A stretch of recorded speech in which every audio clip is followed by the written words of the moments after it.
This is a remake that I'm doing of the Yin and Yang and how it gets used in Aikido.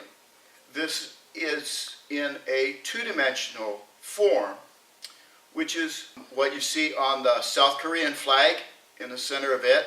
In the Aikido, Kono Sensei knew about the Yin and Yang. There's a Japanese Canadian, his name's Henry Kono, who went to Japan and studied in the 60s. He saw that none of the students could execute techniques the same way as Sensei. So he waited until they had a party. He got sitting with Sensei and got him a little happy with a drink. And then he asked the question, "Sensei, why is it that no one can do techniques the same as you can?" Henry says, he kind of scowled, and then he softened and smiled, and he says, "You don't understand Yin and Yang. Only in the Japanese, it's pronounced inyo. Inyo." After reading that, the next time I went to Japan, I started asking my friends if Nisho Sensei ever talked about Yin and Yang. And the answers I was getting was, no, never. It was just that direct. I know that Saito Sensei would talk about it once in a while, but not really very much.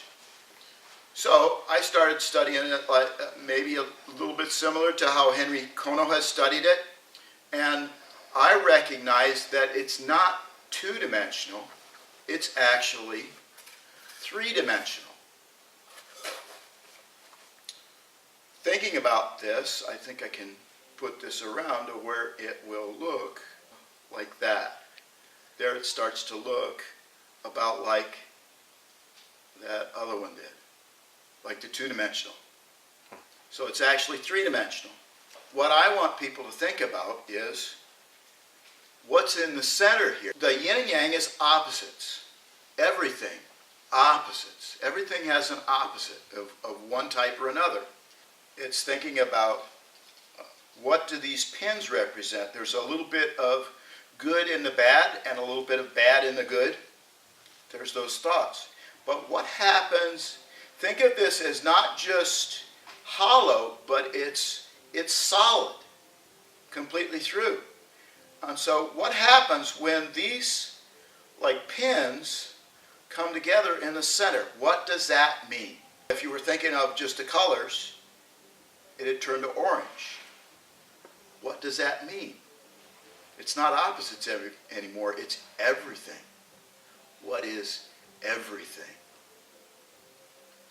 And then, that's where I stopped in the first video. In this video, I've been thinking more about it, and you got to think about what is this scene where it's coming together, and you might have orange where it comes together.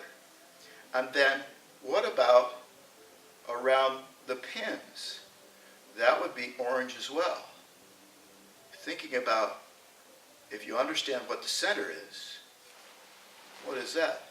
Isn't this where, like, the sheepdogs would roam?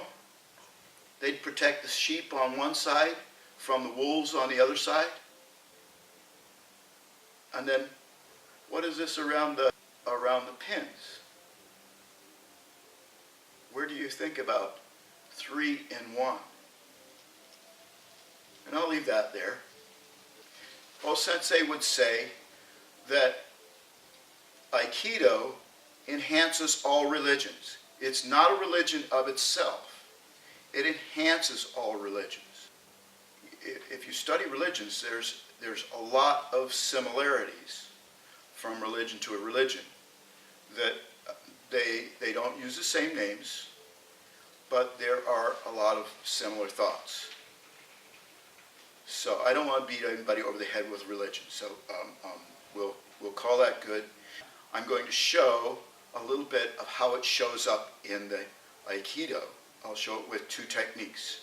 Now I'd like to show how the Yin and Yang shows up in techniques.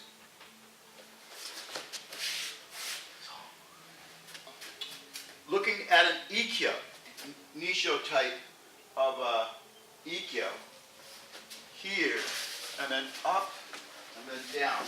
So here, here.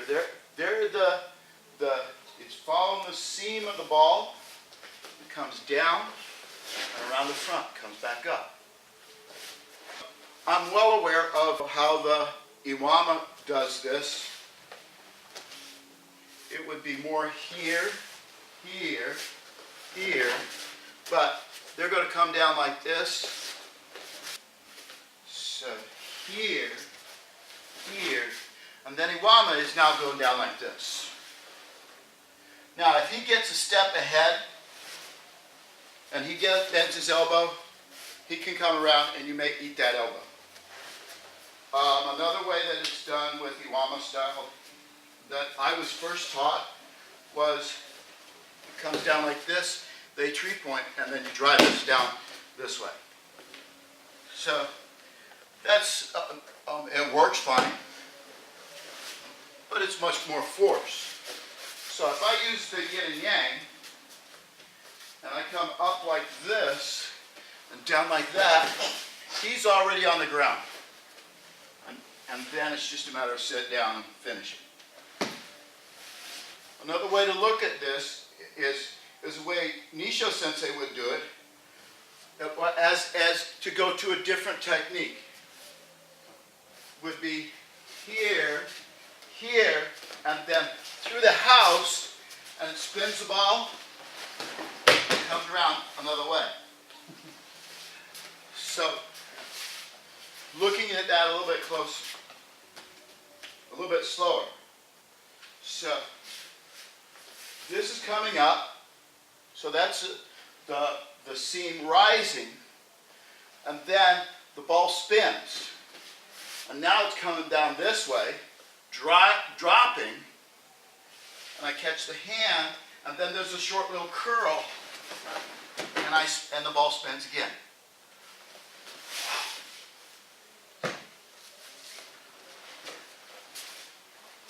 So that's a kotegaishi.